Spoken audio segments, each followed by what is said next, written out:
ఎవడ తగ్గదు టైప్ 1 దగ్గర నాకు మాట్లాడే క్వశ్చన్ ఏంటి అంటే నిన్న కూడా ఒక అబ్బాయి మా ఆఫీస్కి వచ్చాడు, అదే మీ డైట్ లోనే ఉన్నాడు. ఎందుకు తగ్గదు? తగ్గపోటండి, 1000 మంది తగ్గి తీరాల్సిందే. This VRK diet. తగ్గినాక నిలబెట్టుకుంటే వేరే విషయం. అలాగే డీకేలో ఉన్న వాళ్ళకి, లేదా గుండె జబ్బులు ఉన్న వాళ్ళకి, క్యాన్సర్లు ఉన్న వాళ్ళకి కొన్ని కారణాల చేత ఆ కారణాల దగ్గర షుగర్ తగ్గడానికి టైం పడుతుంది. మామూలు డయాబెటీస్ అంతా తగ్గిపోతే డీకేలో ఉన్న వాళ్ళు కొంతమందికి 6 నెలలు, సంవత్సరం, 2 ఏళ్ళు పడద్ది. వీళ్ళు అప్పటిదాకా కాక మిగిలిన వాళ్ళకి 3 నెలలు తగ్గాలంటే వాడికి తగ్గపోవచ్చు. వాడికి బట్టే టైం వేరు. యాక్సిడెంట్ అయినా అందరూ వారానికి బయటరారు కదా, ఒక నెలకు వస్తాడు, సంవత్సరానికి వస్తాడు.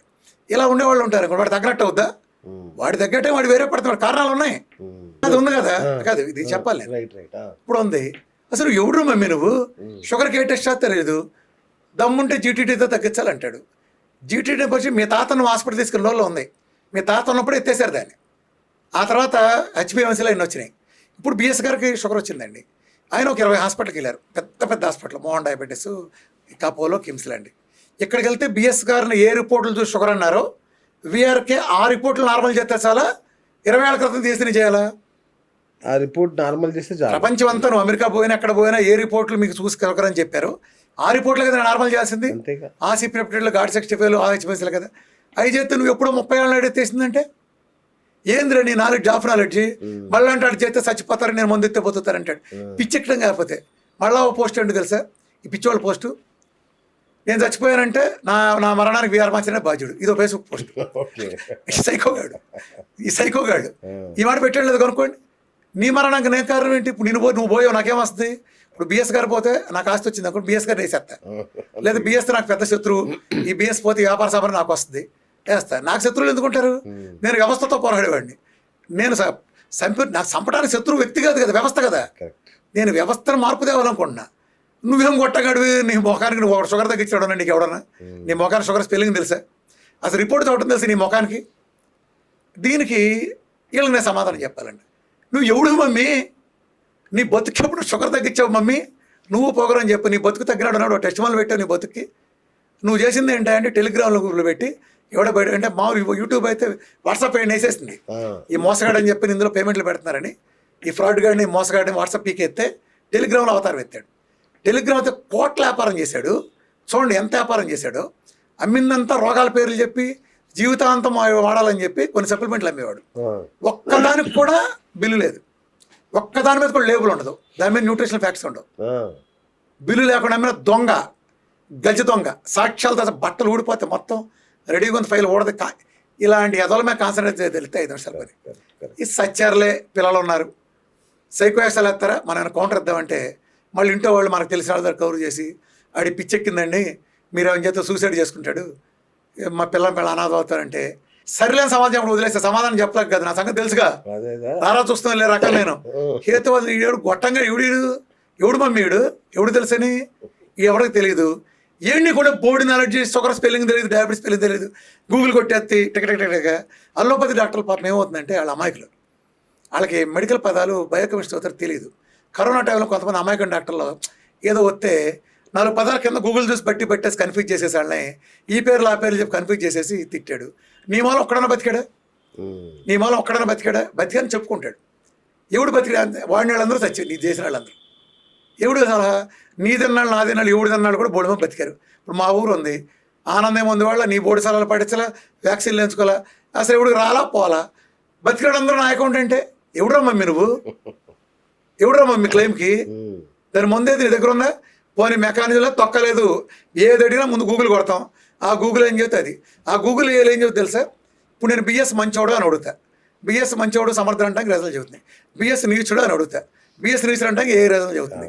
నీ ఏ గొట్టం కోణలు పెడితే ఆ గొట్టం కోణలు చెబుతారు గాడిదే. వీళ్ళకి రిపోర్ట్లు చదవాలంటే ఏలు కావాలి. అంతేందుకు మేము క్లాసిక్ ఉదాహరణ చెప్తా. మొన్న మధ్య ఇప్పుడు ఫస్ట్లో చెప్పాను కదా, ఆ గొడవ అయినప్పుడు నా మీద ప్యాకేజీ తీసుకుని వచ్చాడు. సరే సొంత ఇంటి అన్నాడు, అయిపోయింది. ప్యాకేజ్ అయిన తర్వాత నేను ఆ తర్వాత బయటకు వచ్చేసి నేను ఓన్కి వచ్చేసాను. రాగానే ఆ మాఫియా ముఠాల నుంచి బయటకు వచ్చారు. మళ్ళీ పోస్ట్ పెట్టి అప్పటిదాకా తిట్టినాళ్ళని పోస్ట్ పెట్టి నా దగ్గరకు వచ్చి కాళ్ళపై పడిపోయి, అన్నా బుద్ధి తక్కువైపోయింది అన్నా, నేను జరగట్లేదు, నాకన్నా నా బేరంగా ఉన్నా, బిజినెస్ ఉన్నానంటే జాలిపడి మళ్ళీ ఇప్పటికైనా నాకు బిల్లులు దివు, నీది దొంగ వ్యాపారం అయిపోతుంది, మాకు కుదరదంటే అక్కడికి ఇస్తానని చెప్పి ఇవ్వకుండా వేరే వాళ్ళతో కొనిపించి డబుల్ బిల్లులు కట్టి చేయించాం.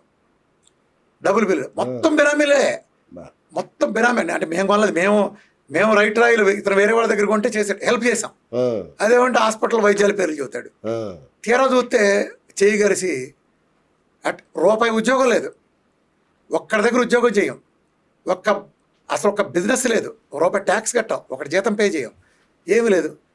కోట్లు పెట్టి ఇల్లు కొనేస్తాం, కోట్లు పెట్టి హాస్పిటల్ ఖర్చు పెట్టాం, లక్షలు. ఇంటూ ఒకళ్ళ వైద్యంగా 70 లక్షలు ఖర్చు పెట్టేసాం. ఎక్కడే మమ్మీ అన్ని డబ్బులు? ఒక రూపాయి ఆదాయాలు ఎక్కడి నుంచి వచ్చినాయి? విఆర్కే ప్యాకేజ్ చూడండి. ఇప్పుడు అతను ఇవాళ చచ్చిపోతారన్నాడంటే ఎవడన్నా అట్ట మాట్లాడతాడు, అట్ట సైకోతనం గల మాట్లాడాడు. సైన్స్లు మాట్లాడాలి. అలాగే టెస్ట్ మొదలు చోట ఇప్పుడు నీకు ఒకటి అర్థం కానప్పుడు కన్ఫ్యూజ్ చేయమన్నారు పెద్దలు. అవును. అన్నాక ఏం చేస్తాడు, అయిపోయింది. మళ్ళీ మొన్న తేడా వచ్చి ఇట్లా మళ్ళీ ఎదవేషాలు. పైగా ఏం చేస్తాడు, ఈ ప్రొడక్ట్స్ అన్నీ ఇతను బయట చైనా నుంచి కొన్ని ఇక్కడ ఇండియన్ వాటిలో కొన్ని తెప్పిస్తాడు. తెప్పించి ఇండస్ట్రియల్ పర్మిషన్ అంటే హెల్త్ పెడతాడు. హైజీన్ అటువంటిది ఉండదు. ఎందుకు బిల్లు అమ్మేవాడికి ఎన్ని కావాలి? నువ్వు బిల్లులు పెట్టి అమ్మ దొంగ బిల్లుగా మొత్తం అంతా ఇండస్ట్రియల్ ఏరియాలో చేయిస్తున్నాడు. చేయించి క్యాప్సూల్ తయారు చేయడానికి యాడ్ చేస్తాడు. క్యాప్సూల్ తయారు చేయడానికి ఈ వాచ్మెన్లు ఉంటారే ఇండస్ట్రియల్ ఏరియాలో, ఈ ఫ్యాక్టరీల దగ్గర, ఐరన్ ఫ్యాక్టరీల దగ్గర ఈ వాచ్మెన్లు చేస్తారు. ఆడు తుమ్మిన దగ్గర మూత్రం కేలేడు దిగిన ఆ ఫ్యాక్టరీ. ఇది నిజం బయటపడిన తర్వాత మేము డిస్కంటిన్యూ చేసాం.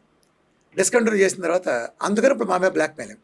మళ్ళీ 10 వాళ్ళ దగ్గరికి మన ప్యాకేజ్ మాట్లాడుకుని నేను రామకృష్ణ తిట్టి కన్ఫ్యూజ్ చేస్తా అని ఏం పెడతాడు అని మన వాళ్ళకైతే అయితే నమ్మలేదు పోయినసారని వీడియో డిలీట్ చేశాడు అతను. అంతమంది నాతో నేను మళ్ళీ కాళ్ళమే పడితే వర్క్లు ఇస్తే పాత వీడియోలను డిలీట్ చేసి ఎందుకు చేశాడు? మరి అంతకుముందని వీడియోలన్నీ ఏమైపోయినాయి? అతని వీడియోలు డిలీట్ చేశాడా?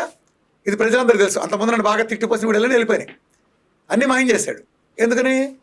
మళ్ళీ మాకు వర్క్ వేరే. మేమేమి తప్పలా, మేము పళ్ళా చెబుతున్నా, మేము ఎవరు ఏ జిఎస్టీ ఏ ట్యాక్స్ వాళ్ళైనా మోస్ట్ వెల్కమ్. రికార్డులు మొత్తం చూపిస్తే రెడీగా ఉన్నాం.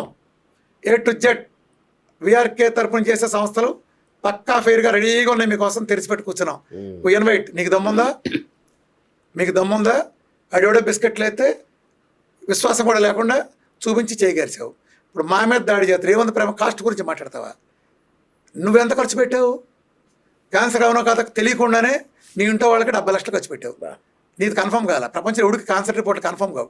ఇది తెలిసేగా క్యాన్సర్ అనగానే అప్పుడు గూగుల్ కొడతాడు, అది కూర్చుని ఆంకాలజిస్టులు నేర్పుతూ ఉంటాడు. వాళ్ళు చూసి చిరాకు పడుతూ ఉంటారు. రామకృష్ణ ఈడెక్కడ పనికి వాళ్ళాడు రామకృష్ణ నా చెప్తూ ఉంటారు. వీడికి అసలు పావులో గూగుల్ కొట్టి మాట్లాడతాను, ప్రాక్టికల్గా ఏం తెలియదని. అంటే తన భ్రమలో ఉంటాడు, వీళ్ళకి ఏం తెలియదు నాకని. నువ్వు చేసుకోవచ్చు వైద్యం. మళ్ళీ అక్కడ బతకడానికి మన నాకు ఒబ్బరునే కావాలి, నాకు ఒబ్బరు నాదే కావాలి, నా డైట్ కావాలి మళ్ళీ. సో అది పక్కనట్టండి.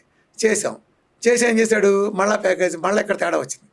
తేడా వచ్చేటప్పటికి మళ్ళీ దాడి చేస్తే నమ్మడని ఆడవాడు గొట్టం గడికి ఇచ్చి నాది 1000 ఎకరాలు ఆస్తులు అమ్మాయిలు సామ్రాజ్యం అని అతనే చేయించాడు. స్క్రిప్ట్ చేయించిన తర్వాత నేను బహిరంగ సభలు వీడియో వేసిరా.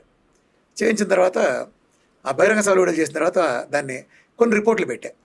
ఆ రిపోర్ట్ని వక్రీకరించడానికి మధ్య నేను నా మీద వ్యక్తిగత దాడి చేశాను. దాడి చేయనంత నేనే మాట్లాడలా. దాడి చేసినాక నేను బహిరంగ సభలో వీడియో చేశాను. చేసినాక దాంట్లో ఏం చెప్పారంటే, ఇప్పుడు మీకు కింద చెప్పినట్టుగానే కొన్ని టెస్ట్ మొదలు పెట్టి ఒక్కొక్క జబ్బు మీరు తగ్గదంత పెట్టి అందులో భాగంగా ఒక కిడ్నీ సైజు ఒకసారి షింక్ అయితే సుమారు 10 నుంచి 10.5 నుంచి 11 ఉండేది. షింక్ అయితే కూడా పెరగదని చెప్తారు. నాకు పెరుగుతున్న రిపోర్ట్ని అక్కడ పెట్టా. రిపోర్ట్ పెట్టినప్పుడు ఒక అమ్మాయి 35 సంవత్సరాల అమ్మాయి, ఆ అమ్మాయి కిడ్నీ సైజు సుమారు 11 ఉండాల్సింది 5.9 ఇంటూ 2.3కి వచ్చింది. కిడ్నీ సైజ్ షింక్ అయింది. ఆ అమ్మాయికి కిడ్నీ మార్చాలి లేదా డయాలసిస్కి వెళ్ళాలి, కిడ్నీ మార్చాలని చెప్పారు. 5.9 అంటే బాగా పడిపోయినట్టు. 2.1 క్రియేటిన్ కూడా 5 చిల్లర వచ్చింది. అలాగే ఆ అమ్మాయికి అదే రోజున అక్టోబర్ 1 నా దగ్గర ఉండే రిపోర్ట్లో కిడ్నీ మీద గడ్డ ఉంటుంది కదా, 4.6 సెంటీమీటర్ల గడ్డ ఉంది. అంటే కిడ్నీ సైజ్ ఏమో 11 ఉండాల్సింది సుమారు 5.9 ఇంటూ 2.3కి వచ్చింది. గడ్డ ఏమో 4.6 సెంటీమీటర్ల గడ్డ ఉంది. గడ్డ ఏమో తగ్గాలి, కిడ్నీ ఏమో పెరగాలి. ఓకే, కిడ్నీ పెరగడం వల్ల జరగదు, ఇది పుస్తకాలు రాస్తాను. ఇప్పుడు నాకు 3 నెలలు రేట్ చేసిన తర్వాత గ్రాడ్యువల్గా పెరిగింది ఆ అమ్మాయికి. సో 5.9 నుంచి 6.8కి, ఆ తర్వాత 8.4కి వచ్చి 3 నెలలకి 5.9 ఇంటూ 2.3 నుంచి 9.7 ఇంటూ 3కి పెరిగింది kidney size, right kidney size. Same right kidney దగ్గర లేసనం 4.6 సెంటీమీటర్లు ఉండేది 1.6 సెంటీమీటర్లు తగ్గింది.